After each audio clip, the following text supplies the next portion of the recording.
그 사람 뒤에 배를 세려 많이 오십니다. 옛날에 저희 아이 한 명이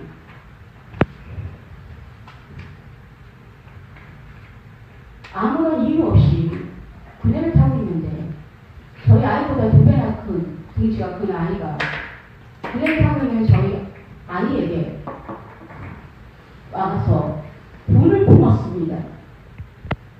이유 없이 바닥에 눕혀놓고 얼굴을 막 때렸습니다. 그것을 멀리 지켜보던 아이의 친구들이 그걸 보고 제게 전화가 왔습니다. 지금 맞아갖고 얼굴이 퉁퉁 부었다고 빨리 오시라고 이렇게 전화가 왔습니다. 저는 너무나 화가 나서 견딜 수가 없었습니다. 우리는 누구나 하늘의 본성에 따라 모성애가 있습니다. 동물도 마찬가지입니다. 제 아이가 이유 없이 맞아갖고 얼굴이 찢어졌다는데 어느 부모가 그 자식을 생각하면서 화가 나지 않겠습니까? 자식이 아프면 차라리 내가 아팠으면 좋겠다고 생각하는 부모도 있습니다. 저도 마찬가지였습니다. 그런 마음이라는 거죠. 하나님은 저를 가장 사랑하고 또 여러분의 안에 하나님은 여러분을 가장 사랑합니다.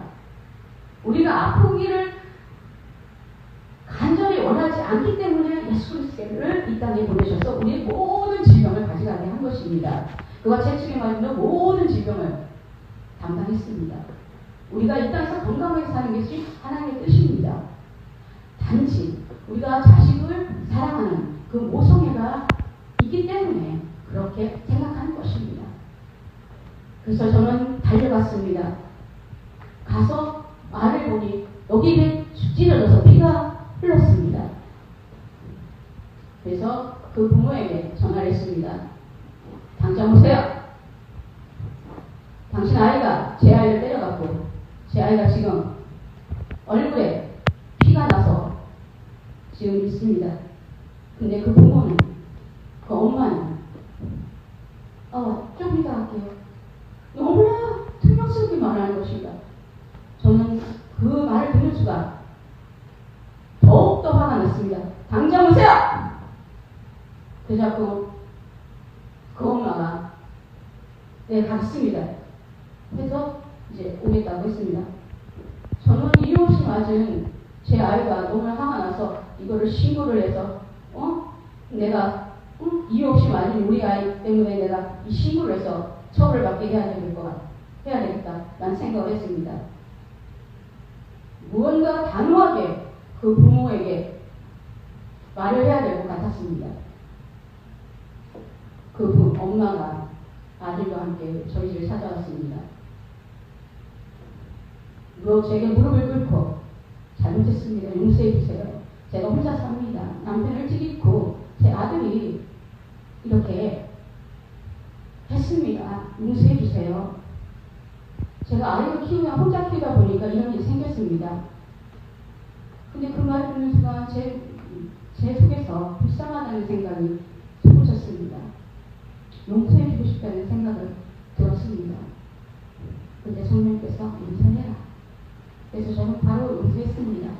그리고 그 아이를 영접시키고 그 엄마를 영접시키고 그리고 그 아이를 저희 교회에 인도했습니다. 그리고 복음이라는 책을 선물했고 또 그 엄마도 계속 인도하고 있습니다. 이미 받았다는 믿음으로 제가 쓴 책을 또 선물로 줬고 또 이미 왔다는 믿음으로 살고 있습니다. 그래서 사실은 우리가 용서를 하는 마음은 주님이 주신 마음입니다. 그리고 주님이 용서하면 그 순간 바로 용서하고 뒤끝이 없어야 됩니다. 왜냐하면 우리는 모두 다 죄인이었기 때문입니다.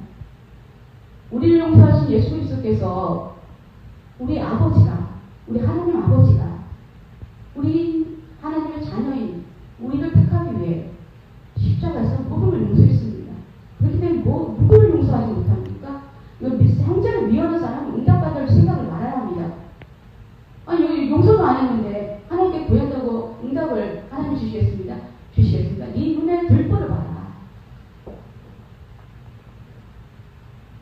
그렇기 때문에 우리는 그리스도 예수 안에 모두를 용서해야 합니다. 죄를 미워해야 합니다. 죄.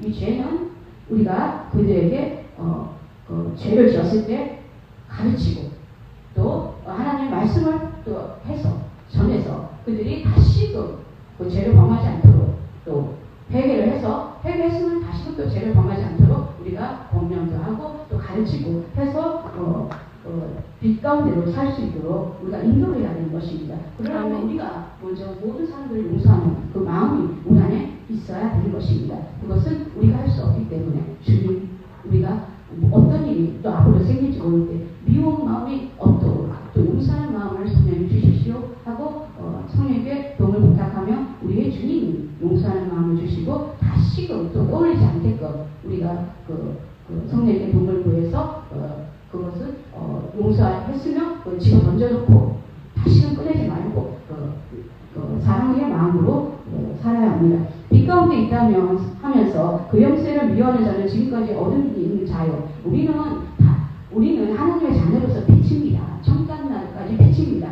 근데 어둠에 있는 자처럼 우리가 살면 안 되는 것입니다. 우리의 본성은 뭡니까? 빛입니다. 근데 어둠에 거하는 자처럼 살면 마귀 자식입니까? 우리는 아니지 않습니까? 빛의 자녀입니다. 그럼 빛의 자녀답게 살아야 됩니다. 사실은 저는 하나님의 은혜로 복음을 깨닫고 이렇게 빛 가운데 살게 되었습니다. 근데 마귀 자식처럼 어둠에 살았습니다. 저 자신을 용서를 못한 것입니다. 나 자신을 용서하지 못하면 지옥같이 살게 됩니다.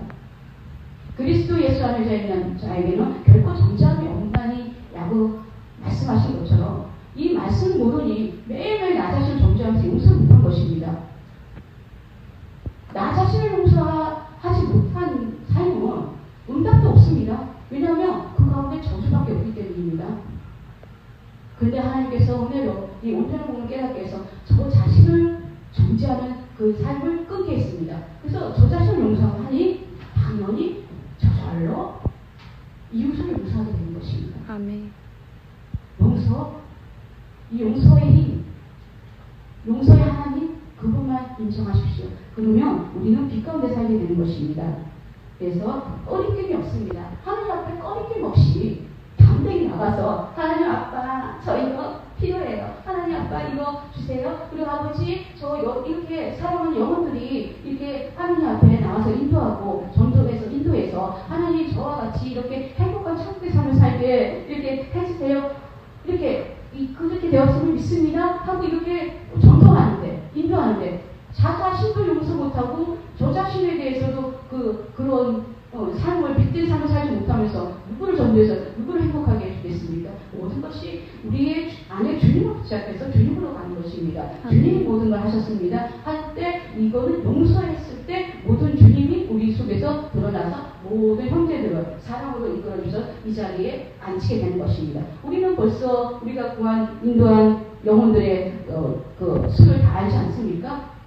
그렇지 않습니까? 그래서 우리는 형제들을 미워하는 그런 삶은 이제는 복음 안에서 모든 걸 끊었습니다. 그래서 형제들이 또 믿지 않는 사람들이 어떤 행동을 해도 우리는 사랑 가운데 주님의 사랑 가운데 우리가 빛된 삶을 살면 그들은 오히려 더 우리의 착한 현실을 보고서 예수님을 믿으면 저렇게 되는구나 하면서 오히려 미안하고 자기가 이렇게 했던 행동에 부끄러워하면서 우리가 전한 복음을 받아들이고 이곳에 오게 되는 것입니다. 그래서 우리는 빛의 삶으로 우리 믿든 안 믿든 모든 사람들에게 보는 행실로 너무너무 하나님의 사랑으로 이렇게 살면 저절로 하나님께서 이 자리에 채우신 분입니다. 이미 우리는 채웠다는 믿음으로 온전한 믿음을 살지 않습니까? 저는 온전한 믿음으로 삽니다. 하나님께서 내가 얼마만큼의 영혼을 전도했다, 인도했다 말씀하셨습니다. 그러면 저는 그걸 믿고서 지금도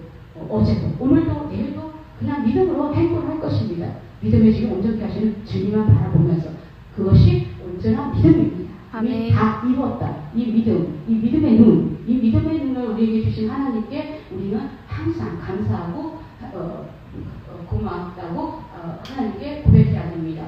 이거는 아무나 주어지는 것이 아닙니다.